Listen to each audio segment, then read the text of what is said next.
It's my feel-good breakfast show.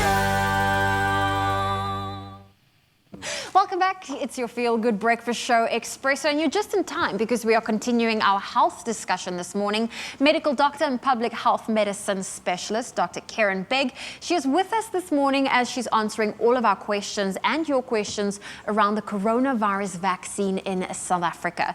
Now, Dr. Begg, we do have another caller on the line. Lynn, good morning. Good morning.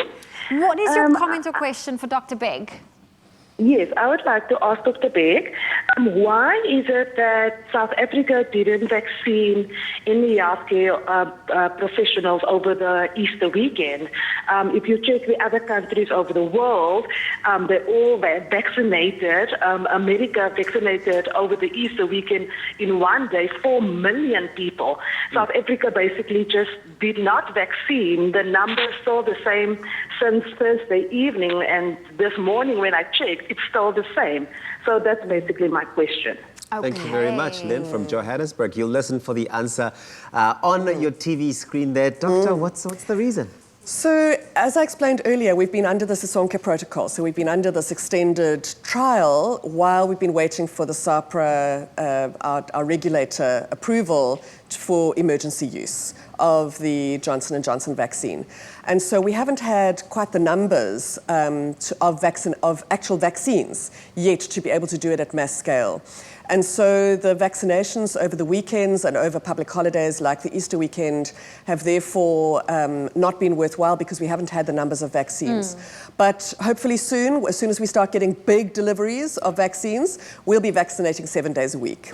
Don't worry, Lynn, we'll be vaccinating big numbers on a daily basis through weekends and through public holidays. So that's been the delay, has been the actual shortage of the vaccine, not the rollout of it. Correct. There we go. Well, thank you so much, Lynn. So it's not that the doctors are lazy. They just want to take a nice long weekend. It's that they haven't got the vaccines to roll out in that way. But we've got another caller on the line on 021 110 552. And who have we got on the line? Good morning.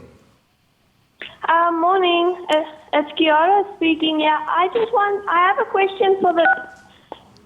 Oopsie. Kiara in the Free State. Did we lose you?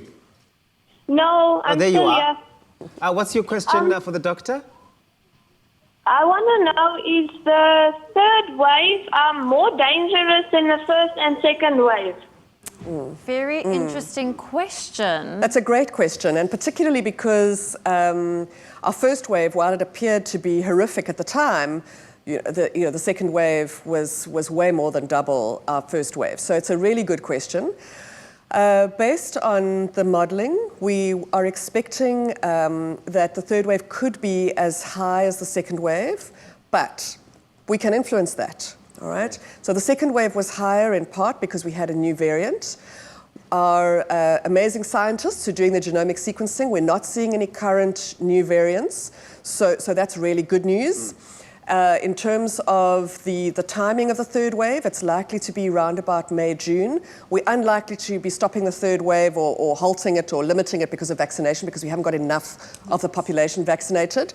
But, of course, once again, we can all do our part by making sure that we mask up, that we sanitize, wash our hands, and that we keep our distance, that we don't congregate. And that can all make a significant difference. So our challenge coming up to winter is that we like to stay indoors, we don't like to get outside, and we keep windows closed. And so those are all our risks for third wave. So it's unlikely to be bigger than second wave, but of course we can influence it and make it smaller than the second wave. It's up to us. It's up to us.